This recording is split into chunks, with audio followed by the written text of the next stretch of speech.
മുഖ്യമന്ത്രിക്കും സർക്കാരിനും CPIM സംസ്ഥാന കമ്മിറ്റിയിൽ രൂക്ഷ വിമർശനം. തെരഞ്ഞെടുപ്പിൽ തിരിച്ചടിയായത് ഭരണവിരുദ്ധ വികാരമെന്ന് സംസ്ഥാന കമ്മിറ്റി അംഗങ്ങൾ അഭിപ്രായപ്പെട്ടു. മുഖ്യമന്ത്രിയുടെ ശൈലിക്കെതിരെയും നേതാക്കൾ ആഞ്ഞടിച്ചു. സംസ്ഥാന കമ്മിറ്റി നാളെ അവസാനിക്കും.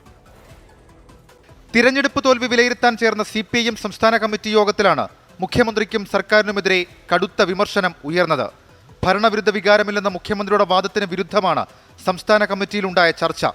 തെരഞ്ഞെടുപ്പ് തോൽവിയുടെ കാരണങ്ങളിൽ ഒന്ന് ജനങ്ങൾക്ക് സർക്കാരിനോടുള്ള വിരോധമാണെന്ന് ചില അംഗങ്ങൾ പറഞ്ഞു. മുഖ്യമന്ത്രിയുടെ ശൈലിക്കെതിരെയും ചില അംഗങ്ങൾ വിമർശനമുയർത്തി. കനത്ത തോൽവിക്ക് കാരണം ഭരണവിരുദ്ധ വികാരമാണെന്ന വിമർശനമുണ്ടെന്ന് പാർട്ടി ജനറൽ സെക്രട്ടറി സീതാറാം യെച്ചൂരിയും പറഞ്ഞു. നവകേരള സദസ്സ് വേണ്ടത്ര ഗുണം ചെയ്തില്ല എന്നാണ് റിപ്പോർട്ടിൽ പറയുന്ന മറ്റൊരു കാര്യം. ക്ഷേമ പ്രവർത്തനങ്ങൾ മുടങ്ങിയത് തോൽവിയുടെ ആക്കം കൂട്ടി. ക്ഷേമ പെൻഷൻ ഉൾപ്പെടെ മുടങ്ങാൻ കാരണം കേന്ദ്ര സർക്കാരാണെന്ന് ജനങ്ങളെ ബോധ്യപ്പെടുത്തുന്നതിൽ പരാജയപ്പെട്ടെന്നും സംസ്ഥാന സെക്രട്ടറി അവതരിപ്പിച്ച റിപ്പോർട്ടിൽ പറയുന്നു. ചില നേതാക്കന്മാർക്ക് നാക്കുപിഴ സംഭവിച്ചതും വലിയ ചർച്ചയായി. നേതാക്കന്മാരുടെ പേര് പറയാതെയാണ് പരാമർശമുണ്ടായത്. സംസ്ഥാന കമ്മിറ്റി നാളെ അവസാനിക്കും. അതിനുശേഷമാണ് തിരുത്തൽ രേഖ പാർട്ടി തയ്യാറാക്കുക.